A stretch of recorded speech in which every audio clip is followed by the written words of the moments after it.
कर्मफल। एक गांव में एक बुधिया नामक किसान अपने परिवार के साथ रहता था। किसान और उसका परिवार एक संत महात्मा की सेवा किया करते थे और संत महात्मा के उपदेश पर उनका परिवार जरूरतमंद लोगों की सेवा भी किया करता था। किसान के परिवार में सभी लोग प्रेम भाव से रहते थे, लेकिन किसान का एक बेटा था जो कि दोनों पैरों से अपाहिज था। सेवा करते करते बरसों बीत गए। उसका परिवार कभी कभी यह भी सोचता था कि हम सब इतने प्रेम भाव से संत महात्मा और ज़रूरतमंद लोगों की सेवा करते हैं, फिर भी हमारे परिवार में इस बच्चे के साथ ऐसा क्यों हुआ? इसका क्या दोष था जो वह अपाहिज है? एक दिन की बात है, जब संत महात्मा का सत्संग चल रहा था। हजारों लाखों श्रद्धालु उस सत्संग में बैठे हुए थे। संत महात्मा ने अपने प्रवचन पूरा करने के बाद कहा कि इस पूरे प्रवचन के विषय में अभी भी किसी के मन में कोई शंका हो तो भी बताएं। हजारों लाखों श्रद्धालुओं के बीच उस अपाहिज पुत्र के पिता ने संत महात्मा से एक सवाल किया कि हे महात्मा, हम सब निस्वार्थ भाव से जरूरतमंद लोगों की सेवा करते हैं और हमारा पूरा परिवार अहिंसा के मार्ग पर चलता है। कभी भी किसी के बारे में बुरा नहीं सोचते हैं, ना ही किसी का बुरा करते हैं। फिर भी ऐसा क्या गुनाह हुआ जो हमारा बच्चा अपाहिज पैदा हुआ? फिर गुरु ने जवाब दिया, वैसे तो मैं यह बात नहीं बता सकता, फिर भी आपके मन में दुविधा है तो सुनो। यह जो बच्चा है जो दोनों टांगों से बेकार है, पिछले जन्म में एक किसान का बेटा था। रोज खेत में अपने पिता को दोपहर में भोजन का टिफिन खेत में देने जाया करता था।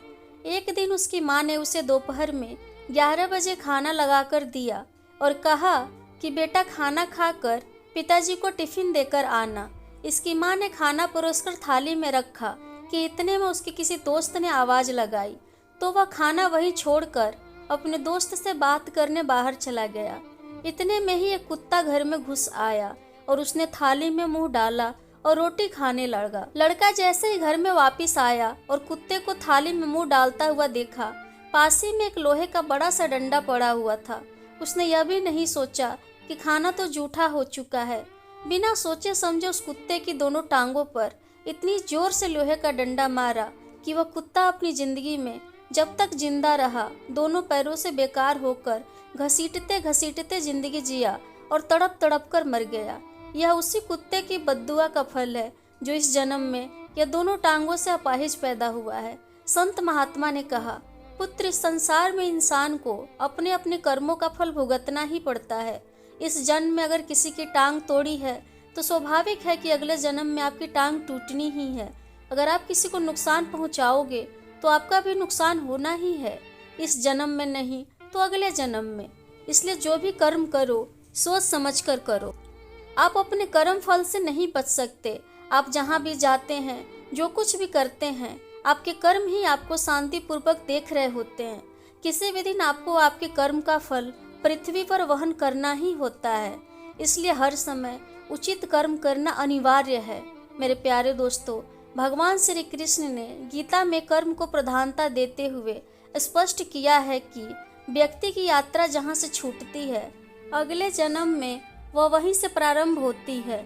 जो प्रकृति के नियमों का पालन करता है वह परमात्मा के करीब है। लेकिन ध्यान रहे, यदि परमात्मा भी मनुष्य के रूप में अवतरित होता है तो वह भी उन सारे नियमों का पालन करता है जो सामान्य मनुष्यों के लिए हैं। इस जन्म में अगले जन्म में हर बुरे भले कर्म का प्रतिफल निश्चित रूप से भोगना पड़ता है। मेरे दोस्तों, आपको आज की कहानी कैसी लगी है? अगर अच्छी लगी है तो लाइक करें, शेयर करें। और इस कहानी के प्रति आपकी क्या राय है? क्या आप भी इस जन्म और अगले जन्म की बातों को मानते हैं? अगर मानते हैं तो कृपया कमेंट करके बताएं। बहुत बहुत धन्यवाद।